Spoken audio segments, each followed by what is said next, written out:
Welcome to Industry Talks with Forteck. Today we have on a special guest, my dad, Tharen Soroka. So welcome to the show. You bet. And some background on Tharen. So I grew up in the forest industry, watching him work in the industry my whole life. And I often went out with him on weekends and did different types of stuff, helping him out getting machines ready and things like that. So today I just wanted to ask you a bit about sort of where your career started, where you took your schooling, and how that transitioned into you founding TDS Forestry, and then some of the memorable experiences of owning the TDS Forestry as a company, and some of the challenges and opportunities in the upcoming years. So to start off, when did you start your career in forestry, and why did you get into forestry? I started in forestry. I graduated in 1985 and I went right to forestry school, NATE, Forest Technology course. I originally thought about going into fish and wildlife, but I realized that the jobs were pretty far and few between and they didn't pay very much. So then I decided forestry was probably the way to go, kind of the next step.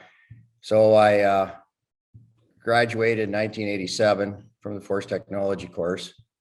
And my first year forestry, working for the forestry, I actually worked for the government.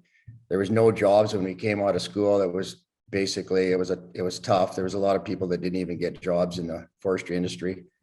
And I wound up getting a STEP program, they called it, at the Hines Creek Ranger Station. And I was getting paid $5.75 an hour at that time. And that was basically, I was trying to do whatever I could to get some experience, which actually was a good experience job, that one. Awesome. And how did you transition from that into starting your own company, and what kind of happened between working for the government to starting a forestry contracting company? I went, after I graduated, of course, I had some connections there at the Ranger Station in Hines Creek. So I got on the initial attack crew the next year. And I was there for 2 years on the initial attack crew. And then I moved to Manning and got on the initial attack crew there. And in the winters, on the off seasons, I was working for Deccan Logging up in high level, usually Zamora or Rainbow Lake. And then I actually, in one of those jobs, I actually met a guy called Ken Smith that was working at that time. I believe the mill, it was a transition maybe between Canfor and Diashawa at the sawmill in high level, which is currently Toko. And we kind of hit it off and said, if you ever need any work done, give me a shout, because I was kind of doing in the off seasons between my two jobs.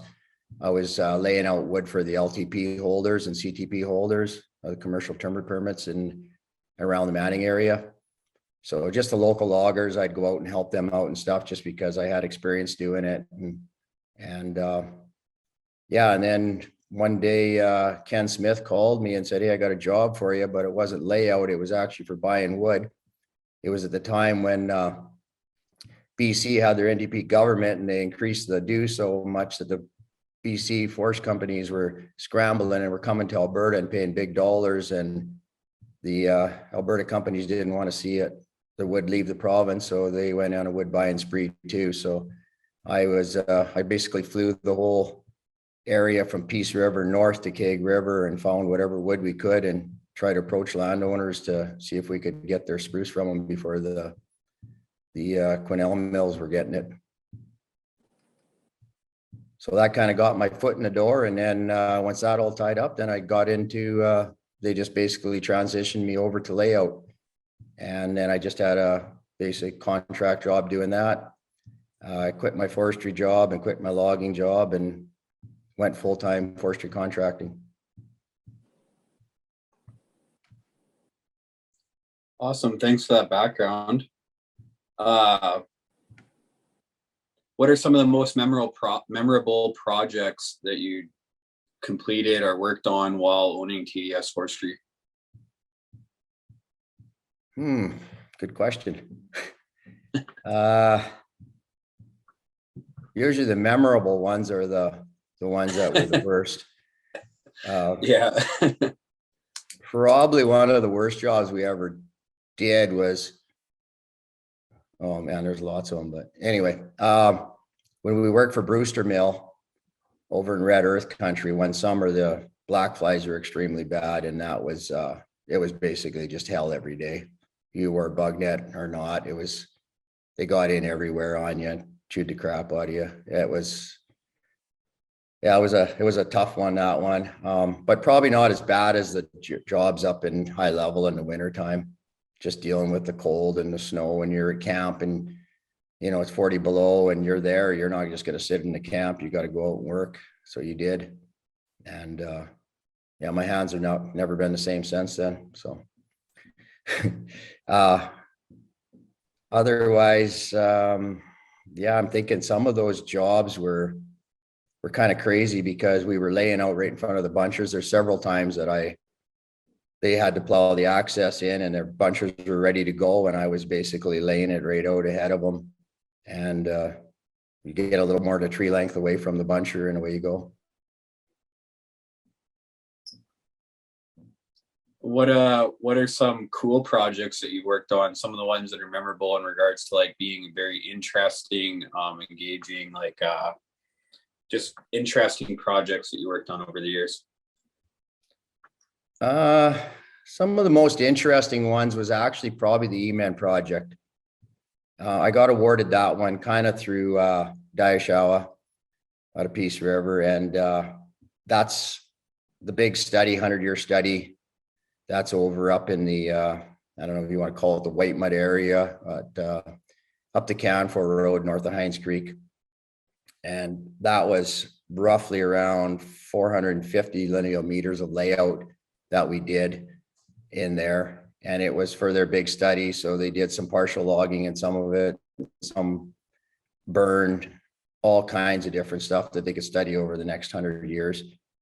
And that was a pretty interesting job, especially just because the 2 days before I was supposed to start, I blew my knee out on a sled, just recreational riding. And yeah, I tried to do layout on crutches and everything. It was a real bugger, but I finally hired some good guys and we got her done. And I finally healed up and finished the job off. So that was probably one of the most memorable ones. I guess the other one that was kind of a neat project is the one that you helped me with there in Jasper Park, doing the Fire Smart plan around the Jasper town site. That was kind of a neat job. Yeah, that was very cool. We did 600, I did the field work, so I remember a lot about it. We did 600, just under 600 hectares of proposed area for Fire Smart and salvage of mountain pine beetle hit stands around the town of Jasper. So I lived in Jasper for a couple of weeks and basically went out on the walking trails, identifying the mountain pine beetle hit stands and determining the best plan to remove the trees and try to salvage some of the value of the timber. So that was definitely a very cool project. That was a federal bid. You had done the bid yourself, right? Correct. Yeah. Yeah. I was through Parks Canada. You're one of the few good people that ever get to quad around in Jasper Park. Yeah, we got the representative from the Parks Canada said they were getting like 20 calls a day that someone was unloading a quad and driving down the walking trails. But we had a permit to do that. But cool. One thing I wanted to ask you about was technology. Basically, you've been in the industry over 30 years now. And what I was wondering is when you first started doing layout and stuff, I know I personally know the stories, but like some of the complications around completing block layout, cut block layout, without GPS, and in the early stages of GPS, and then how it's transitioned from there to, when you were working with me quite heavily a few years back, some of the technologies that I was implementing and that we were using. Maybe just start off by a bit about traditionally what you did when you started doing cut block layout and how it was all mapped, and then later as GPS progressed, some of the challenges with some of the first GPS units. Yeah, I guess when I first started doing layout, majority of it was just, it was always just a compass and a string box. I was kind of after the chain thing. I mean, we still could have used chains, but I mean, it was just a transition to the wax box when I was doing it then. And so we were top of filling everything, just basically all the plans back in the day, especially all the government plans that we did, the CTP and LTP holders and a lot of the mills, everybody was basically a checkerboard. They just took a ruler out and did a checkerboard, and you just cut and leave patterns. So, I mean, the layout itself wasn't too bad if you got your good baseline down to start with, and the rest of everything else kind of tied in, not too bad. So that's how we kind of did it back then. I mean, environmentally, it wasn't the best way to do things for sure. I mean, we weren't following stand types or even creeks and stuff, I mean, we're going right through them and doing the buffers that we needed to do within the block. But it was just kind of that's what they taught us even in school when I went through. So we basically, didn't do the right thing out there that we could have been doing now, like compared to the bigger blocks and stuff to use and to follow the natural features and everything. So it was definitely different. We didn't get into GPSing anything really until I would have been probably the early 2000s is when kind of GPS come around. And so that was a big one for me because I wasn't, I really didn't even hardly grow up with a computer or anything. We used a little bit in college, and I mean, it was all DOS and stuff. So there wasn't a lot of information that I had about computers or anything. So I found it extremely challenging to get into it. I basically got the ultimatum from Canfor to say, you got a GPS or be out of the business. So I said, okay, well, so I went out, bought the GPS units, took a course. I mean, when I took the course, I didn't even know how to turn the computer on. So it was extremely frustrating at the time. Managed to get through it all. But that wasn't near as bad as it was trying to run these units. We used to have these TSC1s, which was an upgrade. The first one were the MC5s, I believe. And they went to a big battery, a receiver unit that had required camcorder batteries that we had to put in there. So you'd have to pack extra ones in case they died for you. It had a big antenna that went over your head that every time you fell, it hit you in the back of the head. And a lot of times the motherboards got wet on our GPS units, and it would cost like $5,000 to $6,000 to fix. The units themselves cost $20,000 back then. So I don't know what that would be worth now, 40, 50 grand probably. So yeah, it cost a lot. The mills weren't willing to pay a lot more for it either. So it was a tough one. But probably the biggest struggle with the GPS is that it was never working properly all the time, especially under force cover. So we would use them only for GPSing the blocks, not for navigation whatsoever. So when we would actually go out and do our cut block, we try to do it and lay it out and GPS at the same time. But because the GPS unit would go down so many times, it really wasn't feasible. So I started to hire people to follow me around with it, and then GPS behind me. And a lot of times you get a kilometer or two ahead of them because they'd be shut down for a while, and then they would catch up, and still wasn't a real economical way of doing it. But anyway, to think about it now, it was better than what we first tried, because we would try to GPS and layout at the same time. And sometimes you'd either have to sit down and wait till the GPS got signal again. We called it the GPS stance. You'd run around all over the place trying to get a signal. And then you would have to correct it with base stations once you got back and everything. And then sometimes you'd set the GPS down, or you would just shut it off and go and do layout, and then have to walk all the way back to where you shut it off and start over and GPS it. So yeah, it was a kind of quite a bit of a pain. And then it got worse after I started. Then the second Gulf War took off, and I think that was in 2003. So in 2003 and 4, there was about a year's time frame there that they moved all the satellites over top of the Middle East, and we were shut down sometimes up to 3 hours during the day, and you couldn't get one signal from a satellite. So sometimes we would try to work around it, work in the mornings, and then take a 3-hour lunch break or whatever, and then work at nights and stuff. It was a pain in the butt, but anyway, got through it. And then eventually we got to the point where we didn't need anybody following us in the bush anymore. And we actually started having background files, which was a real game changer. And and then it just kind of evolved from there into to where you're at right now. And now it's just taken even more leaps and bounds, and was starting to get beyond my head there when you took over the company. Yeah, for sure. I know when I started, we were using like Trimble Junos, I believe, and Pathfinder. That was the main thing we were using. And then now we've switched to primarily collector or field maps, and which is just an application through Esri where everything all syncs to one database. So basically our field guys now can go out, collect their data for the day, come back and hit service or a Wi-Fi at night, and just hit a little cloud button, and everything that they did that day pops up on a map that our clients can see, that I can see, that our project managers can see, that the other field staff can see. So someone goes and lays out a road and doesn't finish it,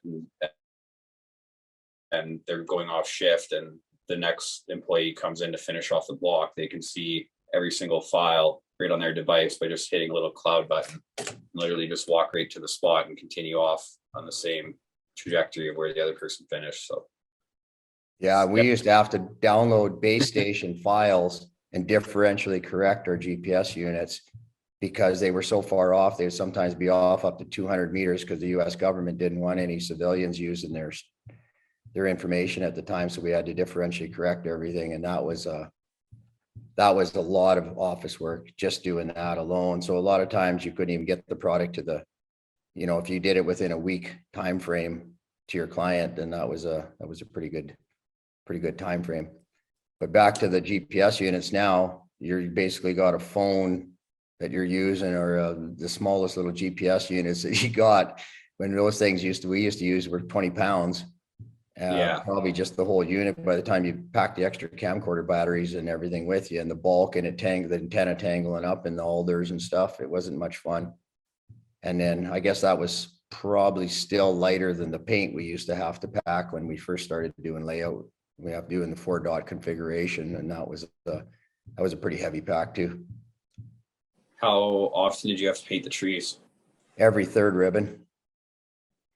One paint to every 3 ribbons. And it was a 4-dot each side of the tree and up and down.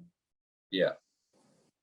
And it really sucked when you wind up having to make a mistake and you had to go back and then you had to scrub it all out, rub it off the trees. What year did you start seeing companies implement LiDAR or start being able to access LiDAR in Alberta? Oof, we probably started using that. I'm trying to think, probably like 2010, probably from there on, kind of, or maybe even a little bit before that. And it just got better all the time. And the more files we got, maybe even before that and stuff. Cause I remember first time seeing Bernie Morin's at Canfor and Grand Prairie, seeing his road engineering with LiDAR. That was pretty spectacular to see that. Yeah, it's pretty cool what you can utilize LiDAR for nowadays, and it seems to get better, and more and more clients seem to be getting it. So it's definitely changed the way that we operate for sure. And now we can throw LiDAR onto the background of our interactive maps. So when that data gets synced, you can see the LiDAR right on your device, on your iPad or on your phone or whatever device we're utilizing for collecting data.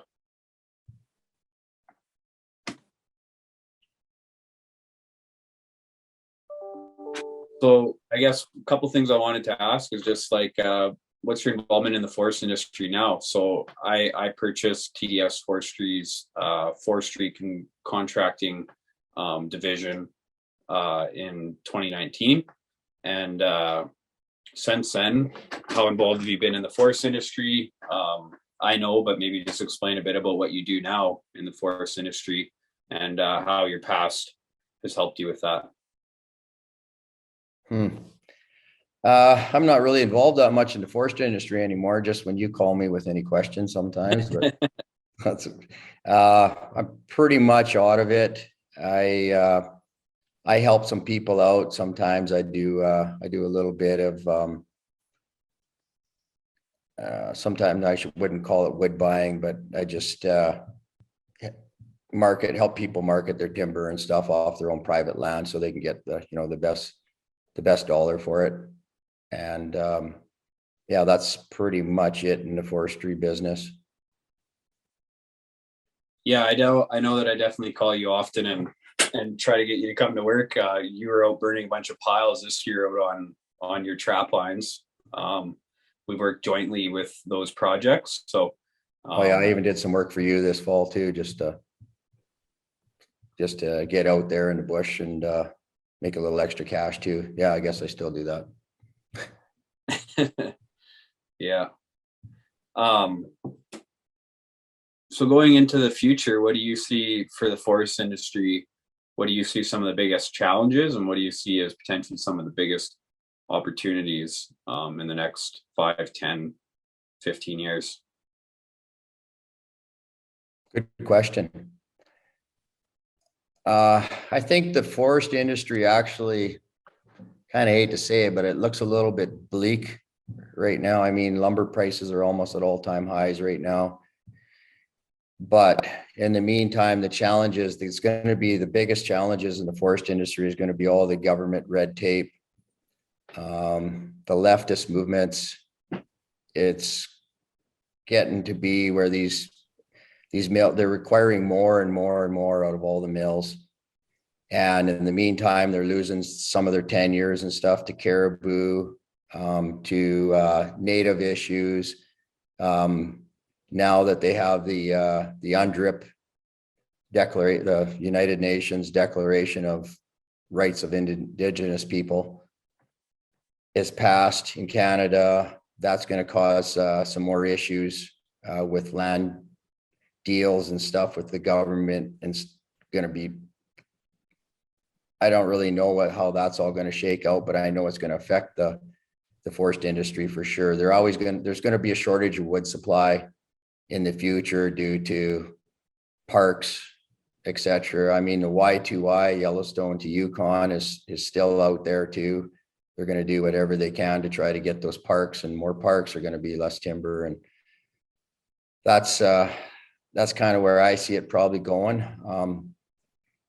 So there's not a lot, it's not like in the US, they've done a lot of private land, planting the trees and stuff, but here it just takes too long for a cycle time to get a merchantable forest, and I just don't really see that being much of an option.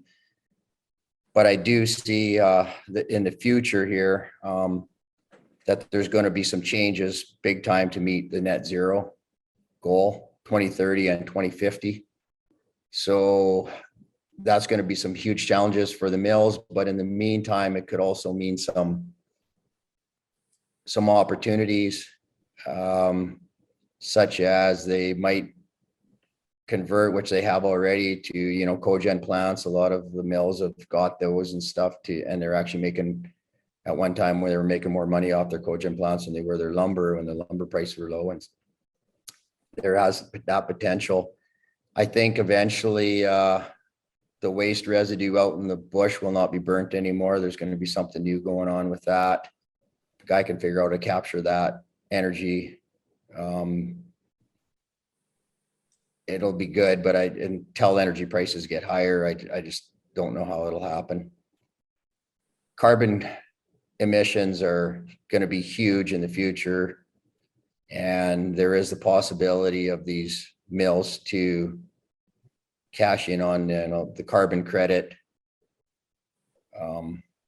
deal, possibly with planting, I don't know, different types of trees or what it might be, but there's going to be something there. If it's not business as usual, there's a possibility that they could cash in on some of that stuff too. So otherwise, forestry is always going to be here. We're always going to need wood houses. And I just think they have a lot of challenges ahead of them that they're going to have to work through. But mind you, they've had a lot already and they managed to get through it. Yeah, no, for sure. Definitely, I think from the forestry contractor side, I think that there's a lot of opportunity for additional work around, sustainable harvest management and wildlife and all that kind of stuff. But there comes a point where if there's too much red tape that the mills can't operate, which we've seen it happen in the past, that all of a sudden they just stop work, right? If it comes to a point where they can't be prosperous as a mill, then they have to make decisions. But on the forestry consulting side, I've definitely seen a lot more movement towards sustainable forestry practice and different types of things around wildlife and wildlife corridors. And there's been, that's been the norm of change for the last more than 10 years. But yeah, I know there's, like in British Columbia, there's a lot going on with old growth and yeah, a lot of land use things coming up lately. So it'll be interesting to see how things progress. And I think it could be pretty damaging. Regulations, like when the NDP government, I guess that would have been probably around 1990, increased the dues in BC, it basically crushed their forestry industry, their forest industry. It was there. I mean, when they're running all the way up into the Peace Country from Quesnel to buy lumber so they can, or timber so that they can still keep their mill going, times are tough. And what happened there is basically, I think almost close to half the mills in BC wound up shutting down and stuff. And it was just because of government policy. So that is a huge threat coming in the future too. I mean, especially right now with them having their NDP government as well. So.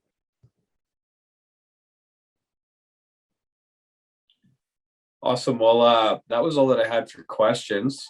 Appreciate you coming on. Appreciate you providing insight of how you sort of got into forestry, why you got into forestry, and how that transition was between yourself working as an employee for government and then transitioning into being a contractor, and me growing up, seeing you working in the industry and me deciding to take that same career path.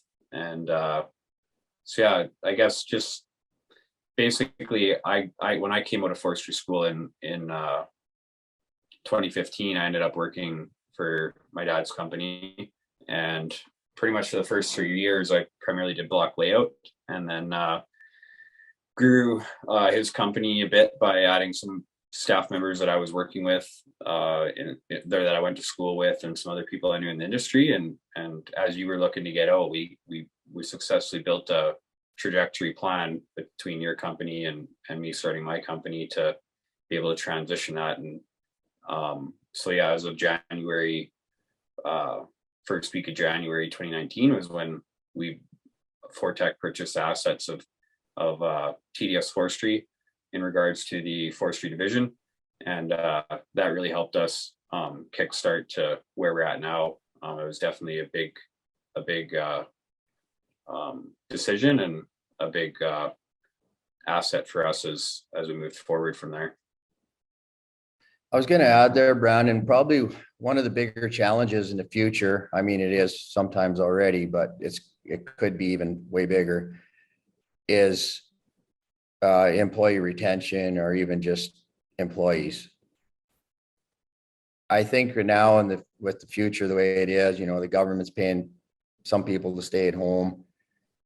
They're just people aren't as tough anymore. It's a tough job being in that bush. working in the bush is a tough one. And there's only a very small amount of people that actually have what it takes to do it. And society has bred softer people right now, let's put it that way. And I kind of think that it's just going to be harder and harder and harder to find people that are still that tough to be able to do it in the bush. And I mean, I struggled for employees back in probably 2010 to 2014 was a pretty tough time when the oil patch was booming, and they took everybody. And there was lots of people left the forest industry to go into the patch at that time because they were paying more. And yeah, it was tough. I wound up, beating the bush myself a lot more than I wanted to, just because I needed to do it. I couldn't even run my company at that time properly from an office aspect of it, just because I needed to get stuff done in the bush. But that's one problem I can see possibly in the future, and it's going to be challenging. Yeah, for sure. It's been our biggest problem this year in 2021, all of 2021, finding qualified, capable staff willing to do the hard bush work, for sure. And every other company that I spoke with in the industry had the exact same issues. So it's definitely been a challenge that we've been navigating through. And you're right, I don't see it getting any easier going forward. Well, I wish you best. All right. Well, thank you for your time today. Really appreciate it. And hopefully our viewers get a bit of information about, especially our younger viewers. A lot of our older viewers went through the same things that you did in the industry in regards to like where forestry was in the 90s and how it transitioned over time. And a lot of our newer viewers maybe don't understand some of the complications of, working without GPS and some of the early stages of GPS and stuff. So hopefully that adds a bit of contrast to some people. And thank you for attending. And yeah, hope you have a good afternoon. Yeah, you bet. Thanks, Branden.